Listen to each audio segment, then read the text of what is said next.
train. Now I gotta go on to the next fantastic voyage into my father's brain. Have you seen my dad's brain around here?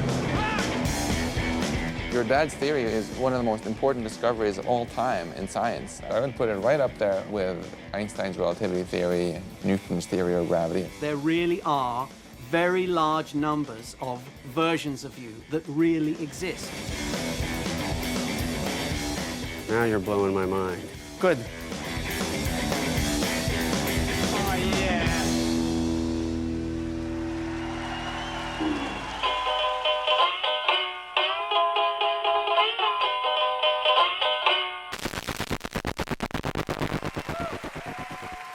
Hello.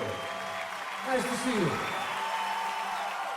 Mark Oliver Everett, known to his friends as E, is the creative force behind the successful cult rock band Eels, who, over the last decade, have been earning critical kudos, a shelf-load of music awards, and have even popped up on the soundtrack of the hit movie Shrek.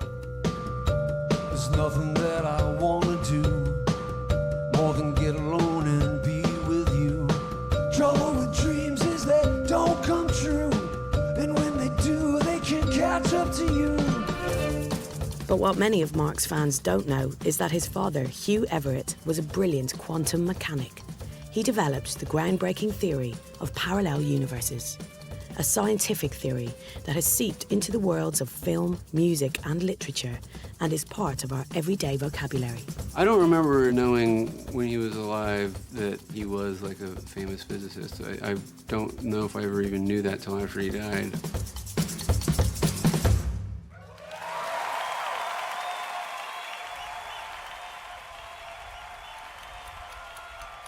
Dad?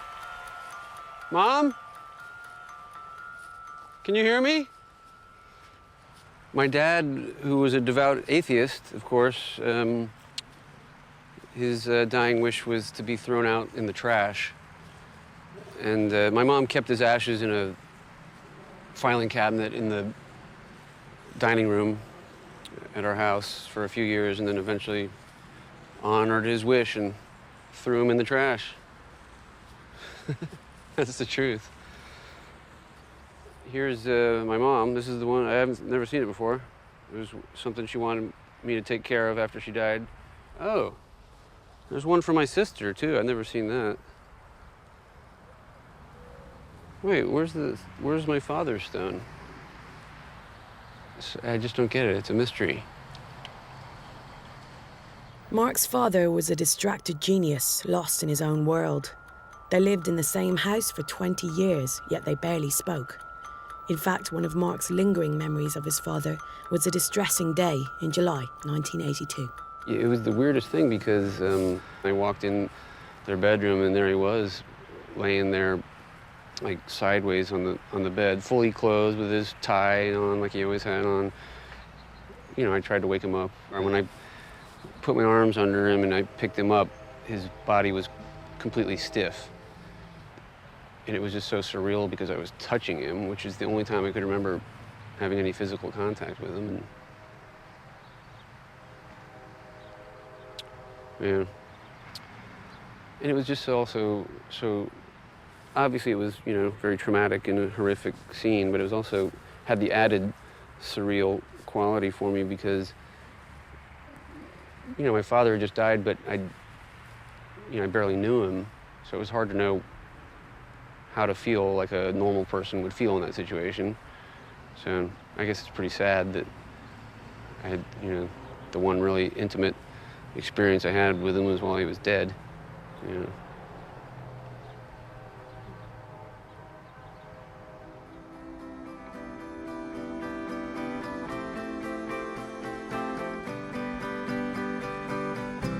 I don't leave the house much. I don't like being around people. It's better for me to stay home. Some might think it means I hate people, but that's not quite right.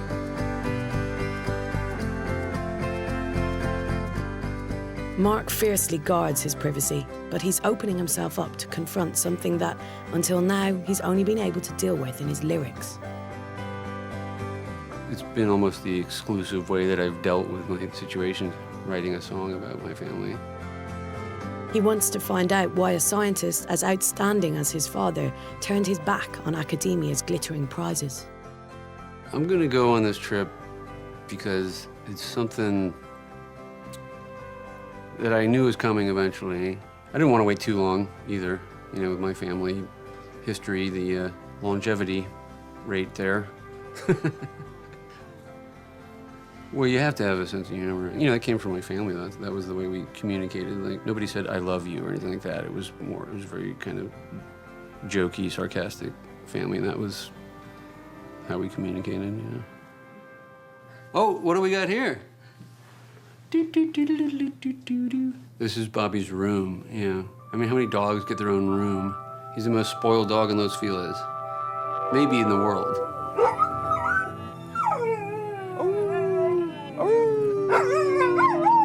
Understanding how his father came up with the concept of parallel universes is going to be tricky, because science was never Mark's strong point. I only have a very, very vague understanding of my father's theory. It gets up to a certain point and it becomes like impenetrable. And then it gets into the scientist language, which is like, it's like a different alphabet they're using practically. Hugh Everett's theory was so original that it set him on a collision course with the most brilliant minds of the physics world. According to Mark's father, with every choice and decision we make, with every event in our life that could happen in more ways than one, universes branch off in different directions. Every time we make a decision, we divide into two different versions of ourselves. This is how parallel universes are born. Applying the theory to Mark, he splits in two at the very moment he decides to go on his trip. In another parallel universe, a version of himself stays at home in LA. While in this universe, Mark sets off.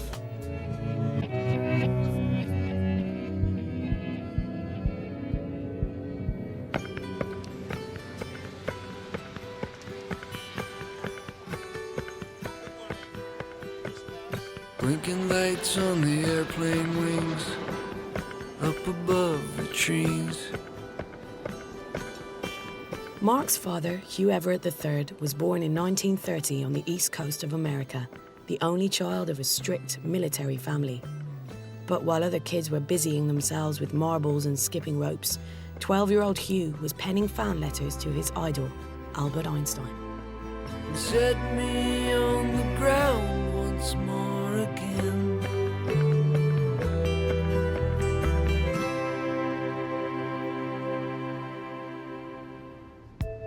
Like his father, Mark grew up in the stiflingly rigid confines of American suburbia, in Virginia, just outside Washington, D.C.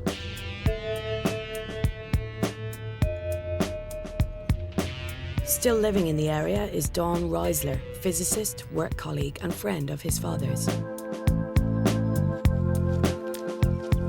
Mark can only just remember Dawn from childhood and wants to ask him what his estranged father was really like.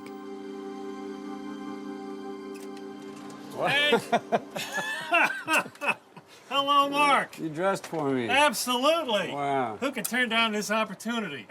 I mean, how often does a rock star come to my it's great to house? see you. Hey, it's Long time. delightful to see you. My goodness. How long's it been? 25 years? 25 years. Wow.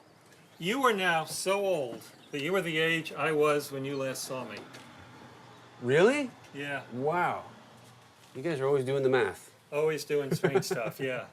So, come in Thanks. and be comfortable. There's a bathroom there if you need. Fluids here. We can sit down. Great. When did you first meet my father? 1970. There was a job interview. And he very timidly, I know that's not what you think of, but very, very timidly said, "Have you by any chance seen my paper on quantum mechanics?" That day. That day, yeah. And I said, "Oh my God, you're that Hugh Everett." Because I had seen it and thought it was the work of a raving lunatic. And told him.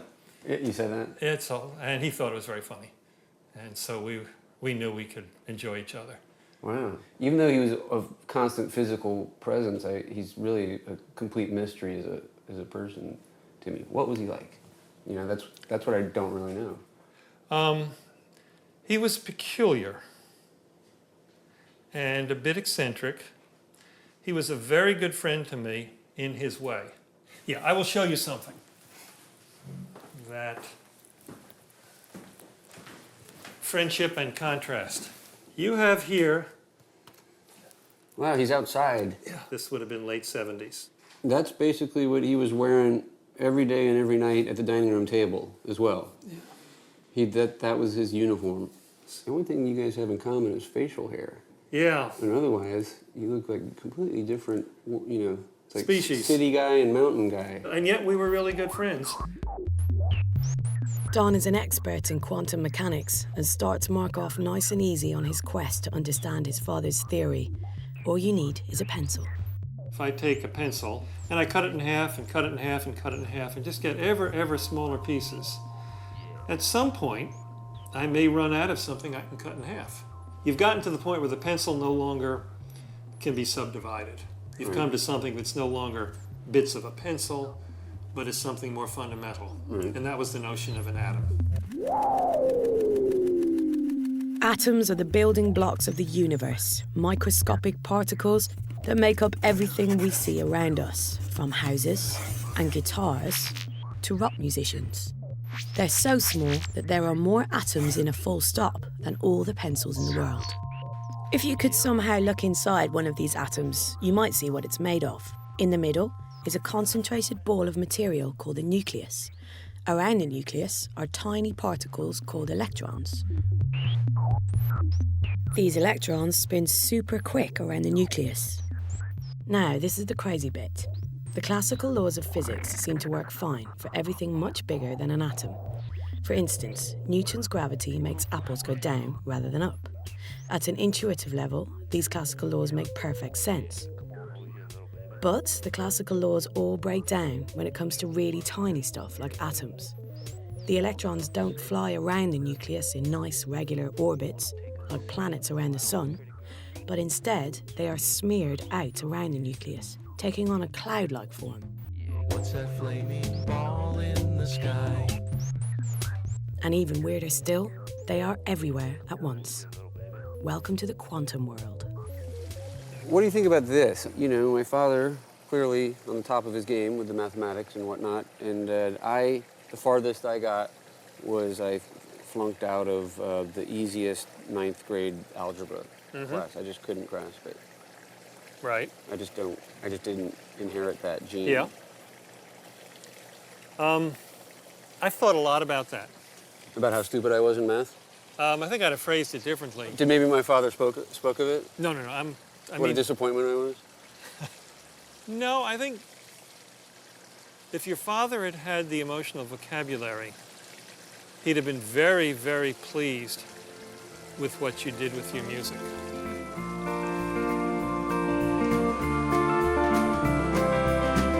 I feel like an old railroad man riding out on the Blue Mountain line, humming along Old Dominion blues. Not much to see and not much left to lose, and I know I can walk along the tracks. It may take a little longer, but I'll know how to find my way back. Like Bon Jovi looking at life in a rock band sucks, man. On a steel horse I ride, wanted dead or alive. Hugh Everett wanted to win a place at Princeton University to study for a PhD and be close to his hero, Einstein. A glowing reference from Hugh's undergraduate professor confirms that he was already a budding genius. He says, this is a once-in-a-lifetime recommendation, for I think it most unlikely that I shall ever again encounter a student I can give such complete and unreserved support. Yeah, that sounds like a ringing endorsement. Hugh arrived at Princeton in 1953 at the age of 22. After a year studying maths, he was persuaded to switch to the far more glamorous quantum mechanics. The man who was the catalyst was Professor John Wheeler, his new mentor. Wheeler was keen on a particular experiment.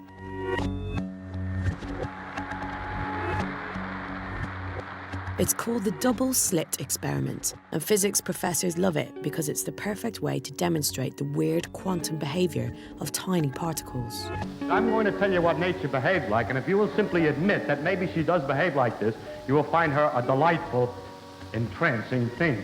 So that's the way to look at the lectures, not to try to understand. I think I can safely say that nobody understands quantum mechanics.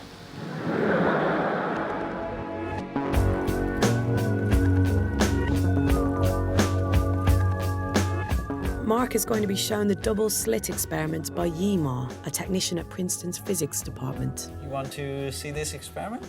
Yeah, lay it on me. Okay. See if you can make me understand quantum physics. It's a challenge, but I accept it. Okay. What we have here is a black box, but inside it's rather simple. Here's a laser. Is this laser going to blow my eyes out or anything? No. They are very... I went to a Who concert in 7th grade, and the laser went right in my eyes, and I've had to wear glasses ever since. I see. Usually we don't see the laser being in the air, so we have a way of showing it. You see that? Whoa, there it is. There are many, many little particles we call photons. What's a photon? Photon is just it's a good question. You don't know what a photon is, do you? I didn't prepare for this question. Yes, this is a hard question. When we say photons, we always give this mass and the unit and the size of it, because there's no common language you can use to describe it. Wow. What it is photon, and massless. So that's very difficult. Wow. So I'm sorry I asked. no, it's a good question. Very good I question. need to put you on the spot. To oversimplify enormously, photons are tiny particles of light. Electrons and photons behave similarly, and both obey quantum laws. But because we can actually see photons as light, they're ideal for this experiment. From the laser apparatus, single photons fire off one at a time. The individual particles then arrive at a plastic barrier with 2 narrow slits. On the other side is a sensitive TV camera to film where the photons end up. And so the photons will hit the film. What do you expect? You expect we'll hit 2 spots here, like that, or you expect the photon will go all over the map. What do you expect? We have 2 slits here. The choices are all over the map, or just those 2 spots? 2 spots, yeah. Yeah. Just the 2 spots? Exactly. Mark is using his common sense. Imagine this experiment was blown up to a much larger scale so that the particles are tennis balls, and a machine is firing the tennis balls at a barrier with 2 gaps in it. Of course, you'd expect to find the balls hitting the back wall in 2 places, in line with the 2 slits. But when our experiment is done with individual photons from the laser, something very different happens. Okay. You see the screen up there? Yep. That's what we see from the camera. See those individual flashes? Oh, there? yeah. Those are the photons.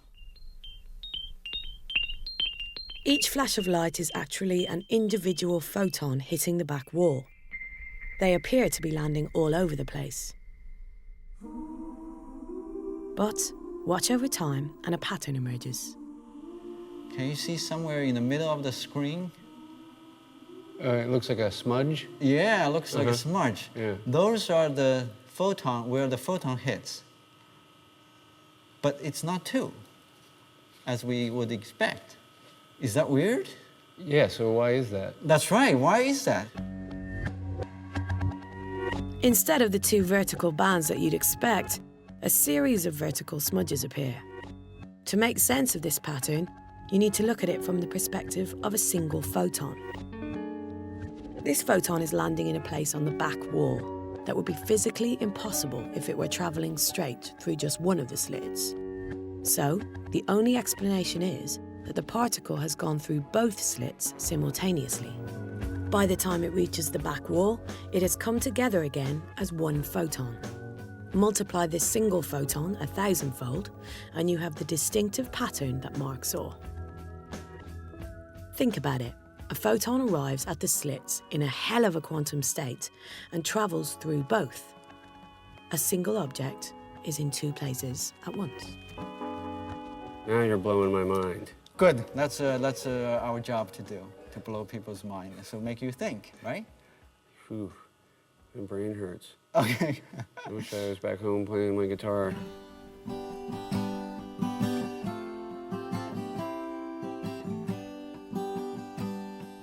And it's not just photons that behave like this. The double slit experiment has been replicated with electrons and with atoms. But we are made up of atoms. So atoms can be in two places at the same time. Why can't we? One man thought he had the answer, the godfather of quantum mechanics, Niels Bohr. He'd won the Nobel Prize for his research into the atom. During World War II, Bohr escaped the Nazis and ended up helping the Allies develop the first atomic bomb. In 1954, he visited Princeton. While there, he gave a lecture to the students. By this time, Bohr had overthrown Einstein as the giant of the physics world. For a student to challenge him, he'd have to be very naive or very arrogant. It could be argued that Hugh Everett was both. Oh, yeah. Yeah, that's me, and Phil, and this is Niels Bohr. This photograph was taken just before Bohr's lecture. The other men pictured are Hugh's fellow students, and they've come back to the college for their own private reunion. Notice that everyone was wearing gowns. That was required in those days. Those are our dinner gowns. You had to wear, at dinner, you had to wear the gowns? You had to wear dinner at gowns, yeah. There was a big fight about them. Lucky you didn't have to wear the powdered wigs. They were also convenient for an occasional sneaking in of a female. Oh. So what's going on here? Bohr has come to give a lecture or something? Yeah, he had come to give a lecture.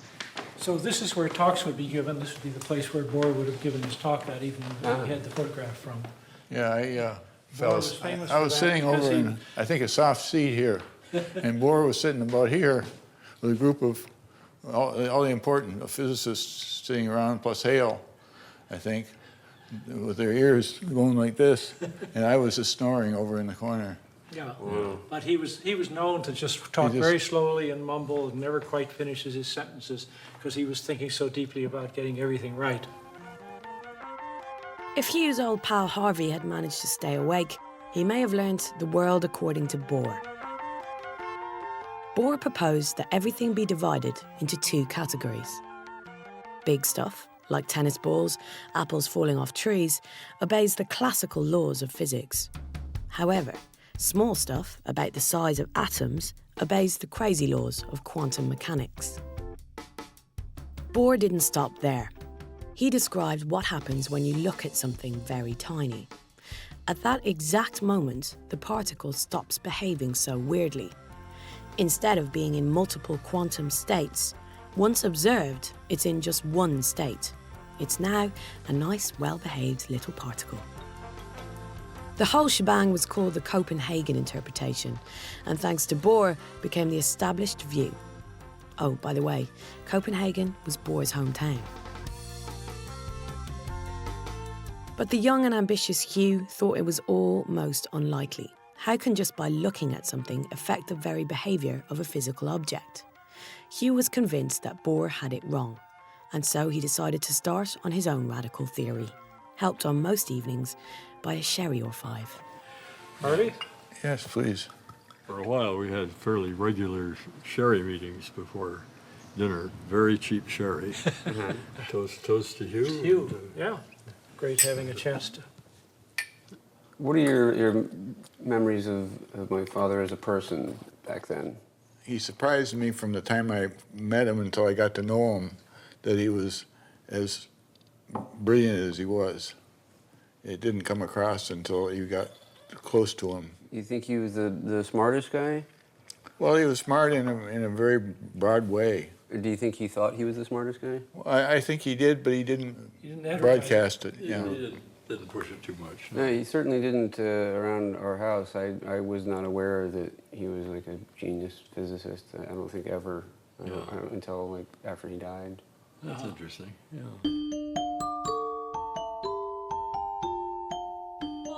Which room was my dad's? Oh, it's the room up there with the open window. Wow, that's like the penthouse. Did they put the smartest guys up at the top? Is that how it works? Or? Yeah, probably. Is that the room where he wrote his theory? Or, Yeah, it must have been. Oh, that's pretty exciting. Yeah. So what year would this have been when you lived here? 53. 1953? That's right, yeah, 53 to 54. Let's come into my father's bedroom. So if you lay in the bed in this room, it's said that you'll come up with crazy theories. This is exciting. Like in the music world, it should be like going to the Abbey Road studios or something. Yeah.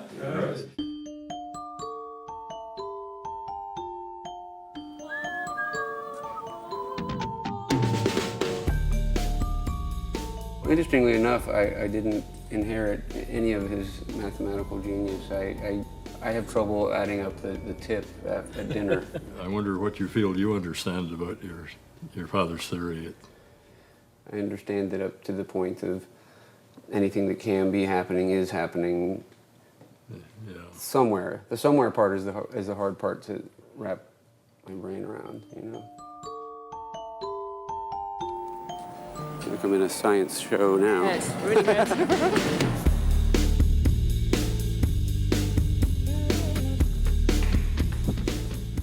A meeting with Max Tegmark, top physicist and Hugh devotee, is set to bend Mark's brain further out of shape.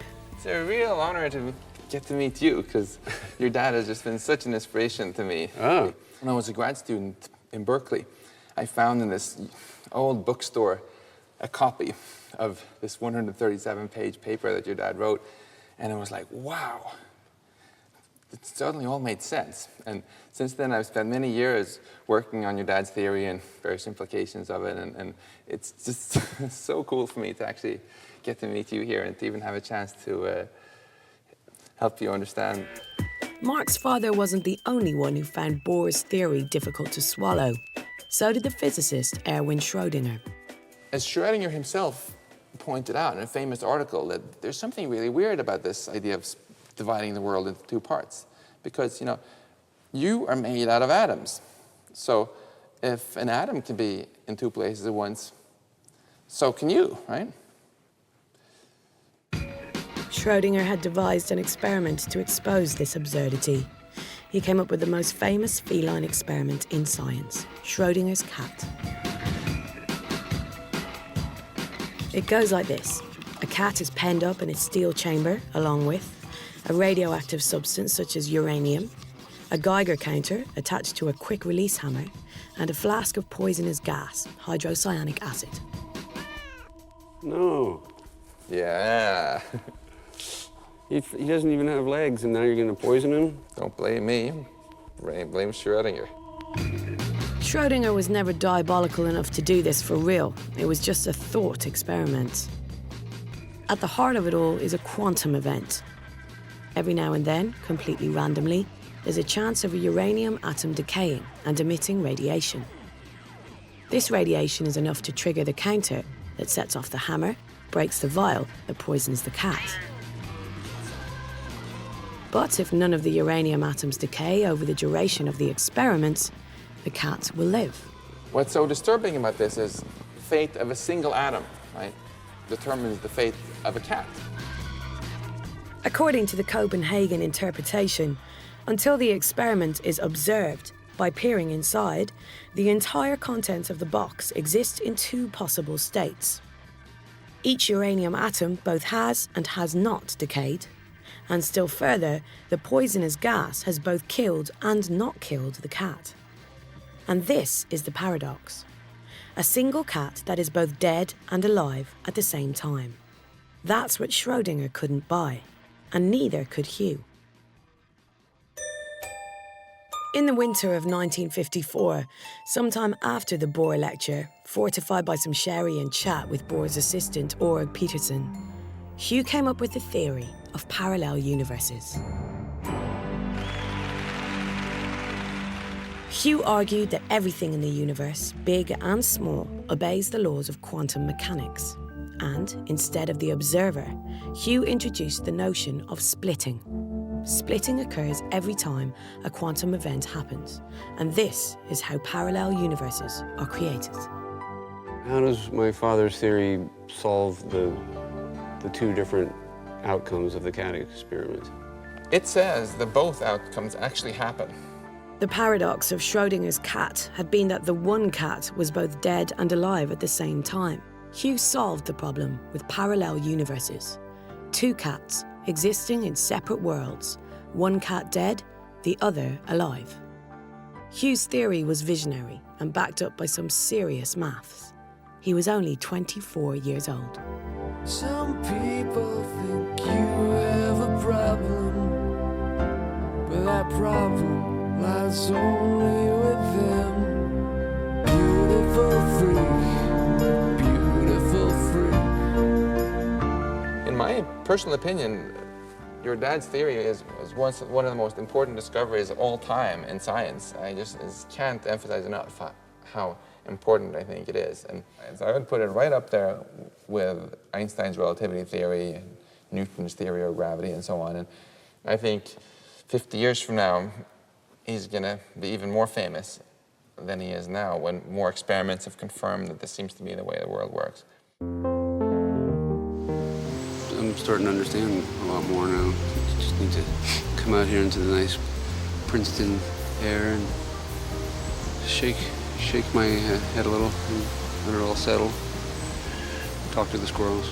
So if one of the squirrels gets the decayed poison and the other squirrel gets the non-decayed poison, oh shit, now there's 3 of them. Now I'm really confused. Here we go.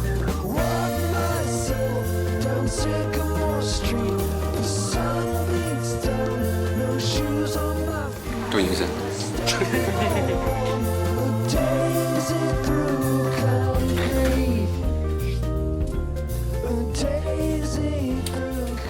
So this is the archives of Princeton University itself, over 250 years of the institution's documents are here.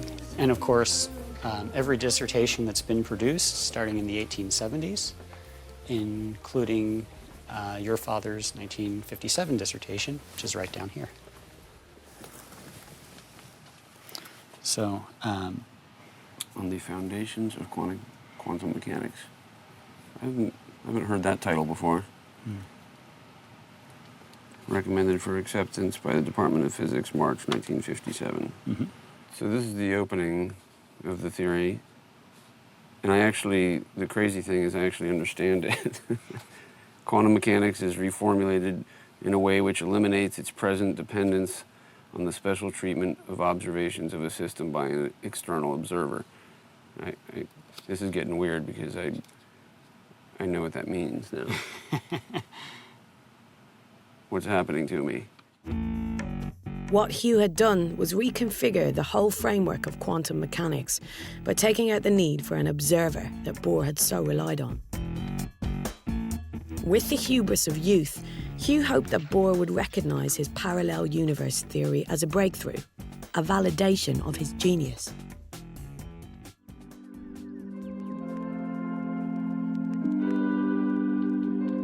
In the spring of 1959, Hugh Everett travelled with his wife Nancy and young daughter Liz to Copenhagen. Hugh's mentor, John Wheeler, had arranged a meeting between his student and Bohr. Wheeler was worried and had already made Hugh shorten his research paper and tone his language down so as not to antagonise the Grand Master. Even so, the stage was set for a showdown.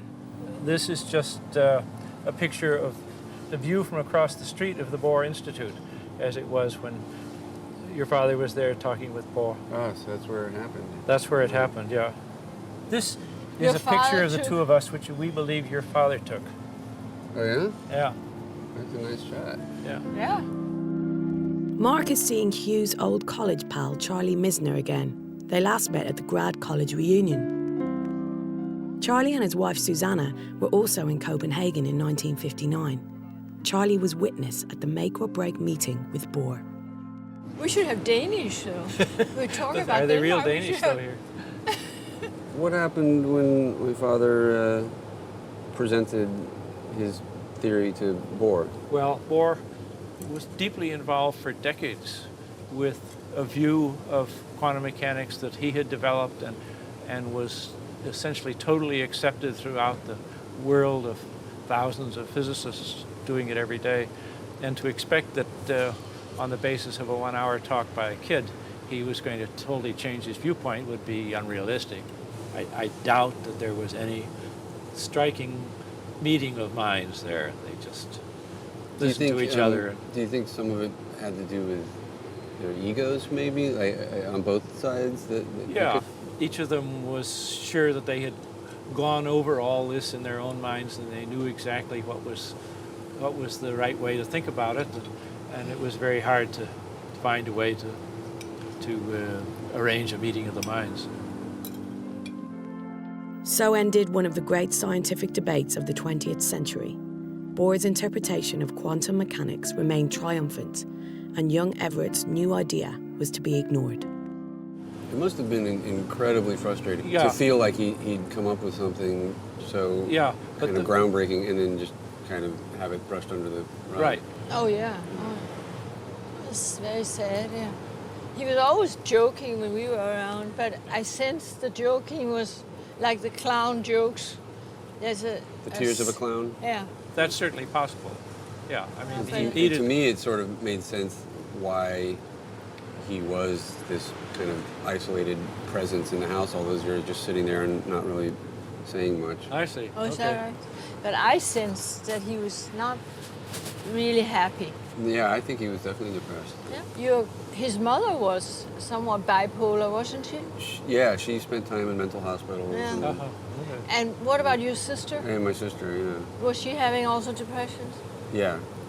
Severe. So I think I could sense no doubt right. that Hugh was... There's a little strain of crazy in the family. Well, we have it in our family. My sister committed suicide, and Liz also took her own life. Yeah. Right? You know, when Liz committed suicide, in her suicide note, she wrote that she was going off to meet our father in a parallel universe. She was a very intelligent girl. Yeah. So it was very sad.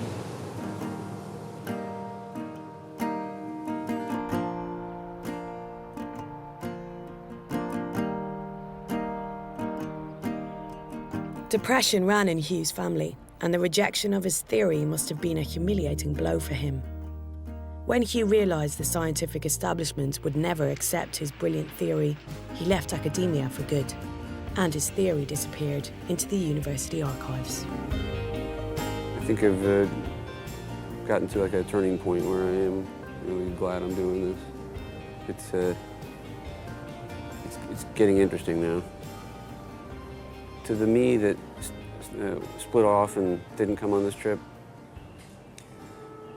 you lazy sack of shit.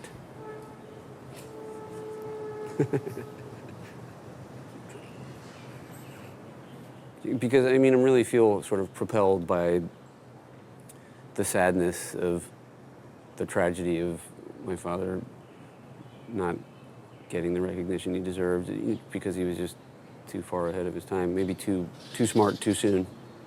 You know, being too smart too soon, he didn't really get a chance to pursue more, I think, because he just felt like, well, what's the fucking point if no one's going to listen to me? You know? I'm getting more comfortable with who my father is. The more I'm learning about him and the more I feel like I'm getting to know him, the more I like him. You know, I know he seems like a good guy to me overall. He had his problems, obviously. Tried pretty hard and in his own weird way. He's already done more than I've done in terms of being a father, so, you know, got to give him that much. He let me play drums in the house. That's my train, now I got to go on to the next fantastic voyage into my father's brain. Gotta go.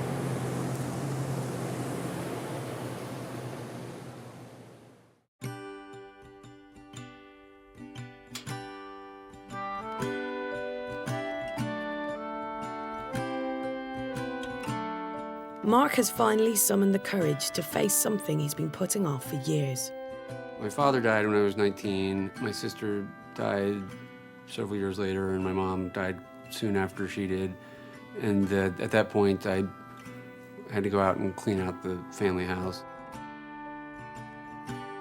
I boxed up a whole bunch of stuff of my father's. It's all been sitting under my house all these years, and I haven't ever looked at any of it. You know, it's a painful world to open up.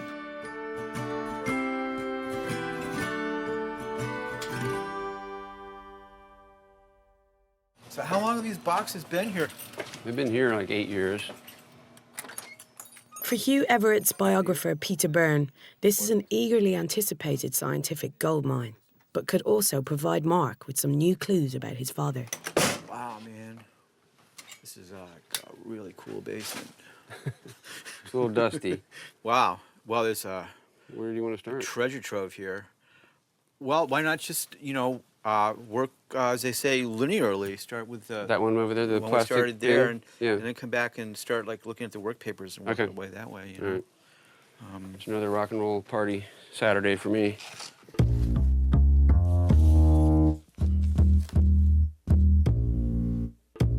This is footnotes to a quantum mechanics paper. This is the kind of stuff I would always see him writing at the dining room table. It would look like this stuff, which looks like another language to me. Yeah, that's linear algebra. It's, quantum mechanics is the language that they use for it. That's a really good photo, man. Yeah. Wow, looks like bushy-tailed and bright-eyed. That didn't last long. Then no one took him seriously, and he lost the fire in his eyes. Well, yeah. How would you like to invent like one of the coolest things of all time and have people go, ugh? Happens every time I put an album out. Oh yeah, definitely. Cool. This looks like Ooh, tapes. Yeah, who knows what's on there, man? That's going to be amazing to listen to that. Who knows what's on there? You know, the bad news is I remember dropping his dictaphone in the tub once when I was a kid. Really? And ruining it, but hopefully that's not the same one that I ruined. But I don't know if I'd recognize his voice, to be honest with you, because besides the fact that it's been 25 years since he died, I didn't hear him speak much in the 18 or 19 years I lived in the house with him, so it'll probably sound weird to me to hear his voice. Oh, there you go. Let's see if it works. That didn't sound good. This might be the one I dropped in the tub when I was a kid. For such an important scientist, archive material of Hugh is surprisingly scarce. There are very few photographs of him and no known film footage. These dictaphone tapes might be the only recording ever made of Hugh's voice. I think we're shit out of luck on this for today. All right, I'll get my people on this. Okay. One of my roadies can probably figure this one out. This universe isn't what it worked, you know.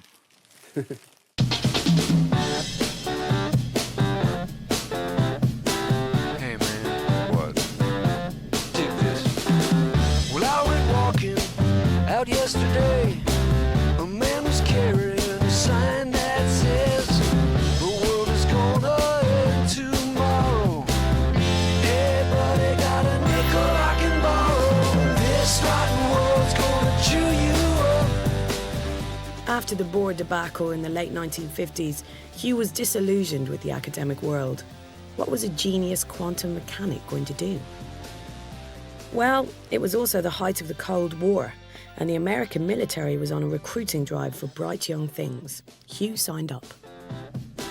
Hey man. Going to the Pentagon, which I, again, never saw myself going to in my lifetime. I don't think I've ever been there. I don't think Dad ever took me there for Daddy-son work day. All I remember was that we had a teletype in the basement. It was directly connected to the Pentagon that was always spitting out all these important messages about the world's about to blow up. Please wake up. This rotten world gives you what you lack. Let's rock. At the Weapons System Evaluation Group, Hugh could avoid the draft and earn a top salary. He joined some of the brightest minds in the country in military research. This rotten world gonna chew you up, swallow you whole, and then spit you back out. hell did I get clearance? Amazing.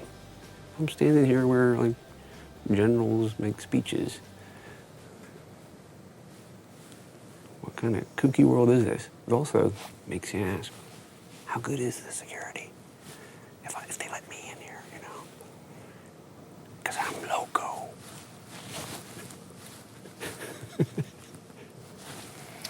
All right, back to business. First question, ABC. One of Hugh's documents has been declassified. Called the Radioactive Fallout Project, it analyses the chilling effects of nuclear war between the Soviet Union and the US.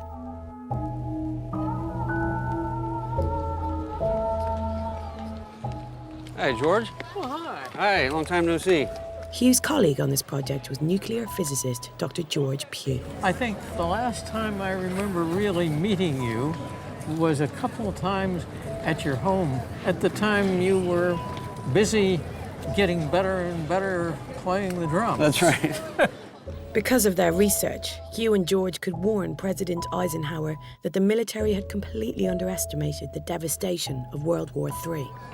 Do you think my father had any moral issues working for the government? You weren't a couple of trigger-happy guys with the fate of the world at your hand. After we briefed Eisenhower, there was a gradual shift in U.S. policy not to build so many 20 megaton weapons as they were doing, and for God's sakes not to go to 100 megaton weapons, which they never did. So you guys really made a positive difference in the world by doing I think that. we really did. Yeah. It was a darn good thing somebody did what we did. Yeah, I'll say.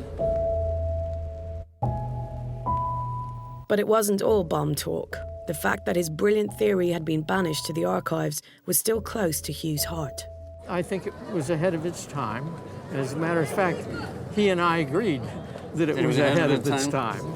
Now it's 50 years later, so it was like 50 years ahead of its time. You know, isn't it amazing that there's a term, Everettian? Yes, I saw that. Some physicists are Everettians, some aren't Everettians. I might try to get my music fans to start calling I'd themselves like to hear your Everettians. band sometime. I think you'd like it. It's sort of Everettian rock. Uh-huh.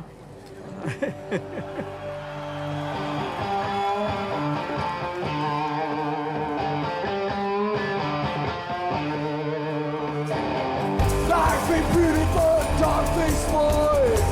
Life ain't pretty for a dog-faced boy. Mom won't shame me, Jesus can't save me, dog-faced boy. Hugh left the Pentagon in 1964, taking with him $1 million worth of government contracts. He became the president of a private company which pioneered computerized nuclear war games that would be used by the military for decades to come. His business grew, and then something unexpected occurred.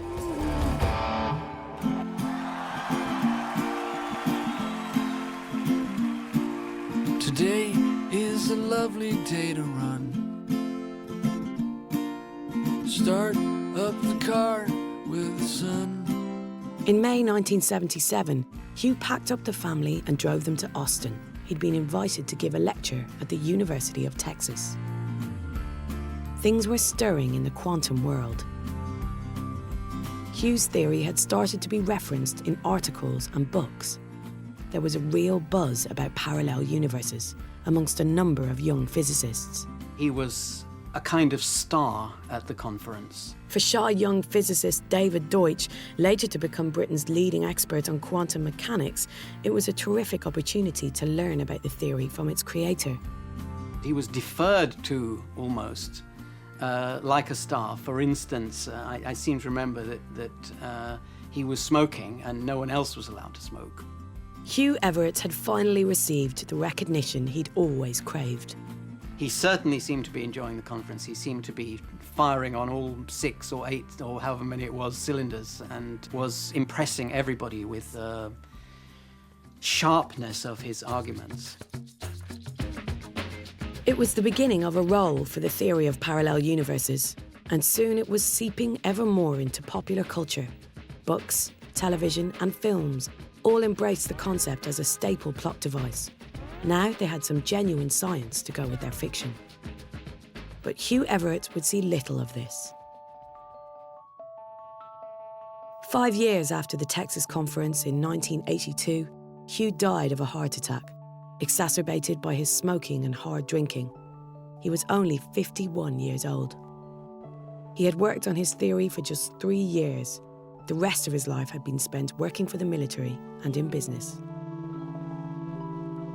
Those little tapes that we found in my basement that were on a strange antique format that we couldn't play. I have my team of experts transfer them. A little bit nervous, yeah. Just don't know what to expect here. Well, let's see what we got.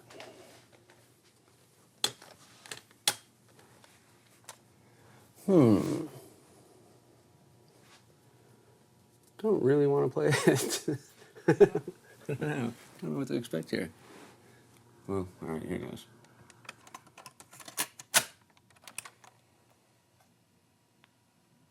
Male voices. This should be interesting. Testing, 1, 2, 3, 4, 5. Testing, testing, testing. Well, it's been a great evening. Why don't you lead on after your drink by telling us how you got started with weird quantum mechanics? Well, it was because of you and Ola Peterson one night at the graduate college after a slosh or two of sherry, if you might recall. Wow, okay, that is my father's voice. I recognize it there. Wow, he's talking about like that picture we saw. Oh, we're starting to say some ridiculous things about the implications of quantum mechanics. And I was having a little fun joshing you and telling you some of the outrageous implications of what you said. And as we had a little more sherry and got a little farther into the conversation. Oh, okay. I didn't ask. I got my dad excited. It's weird hearing him be so talkative, too, because I rarely ever heard him talk that much. He still feels that way a little bit. Even as recently as last month in Austin, he still a little bit feels... Oh, was that last month in Austin? Wait, then I know when this is. Even as recently as last month in Austin, he's still a little bit... It's interesting because my dad doesn't sound bitter at all here, and I think he's sort of on a high because he just finally got some recognition. This is, a month after he went on the trip to Austin. And he said, like, oh, you should have been in Austin. There's obviously something wrong here. I showed the paradoxes and whatnot, and something should be done to change it. Uh-oh. And he did keep saying why, why. I'm playing drums. His ultimate conservatism, as he put it, kept coming through, Not phasing my dad whatsoever, you'll notice. You had to put Johnny on the straight and narrow track.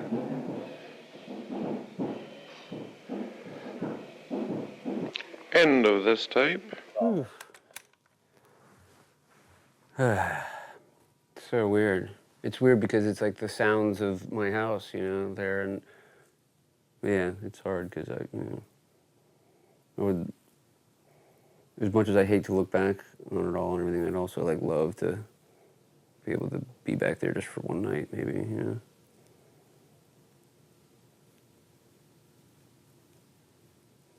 Various voices, duration 21 minutes, 7 seconds. Sounds like a hit to me.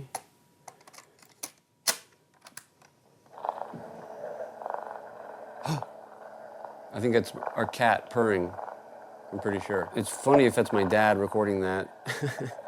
If he's recording the cat purring, I wouldn't be surprised. He did have a thing with animals that was contrary to the way he was with humans. Which I also have too, it turns out, as you may have noticed. I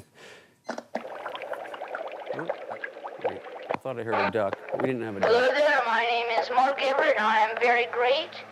And you know it because I am great and beautiful and super fantastic great. You know that I am great. Da-da-da-da-da-da-da-da-da.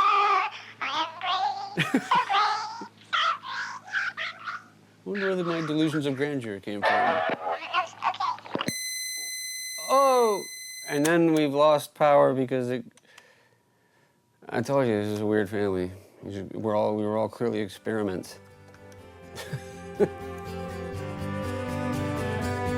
I'm turning out just like my father, though I swore I never would. Now I can say that I have love for him, I never really understood what it must have been like for him, living inside his head. I feel like he's here with me now, even though he's dead.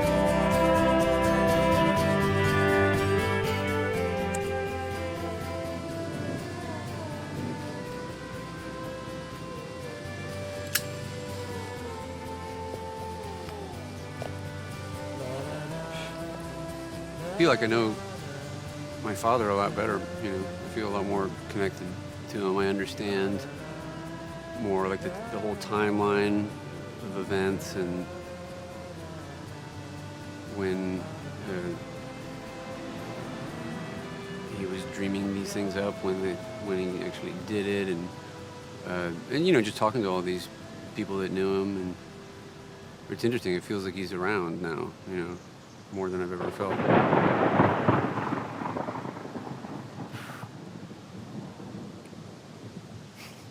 That was too good.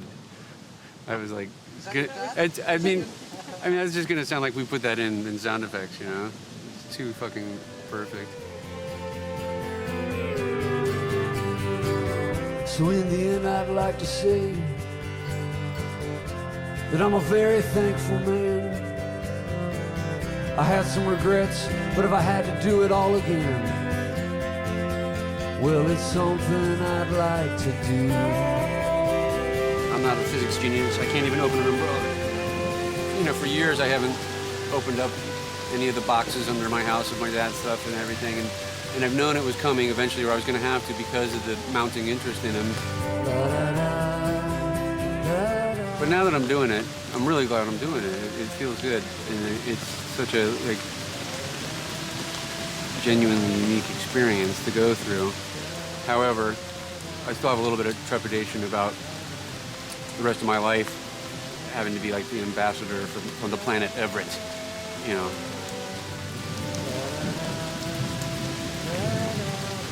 Had I known this was coming, I probably wouldn't have even attempted music and figured, well, I'll get girls this way. Then again, the physics guys, not really the same as rock stars, are they? They are, though, in their world, though, you know. Like, my dad is a rock star of the physics world, for sure.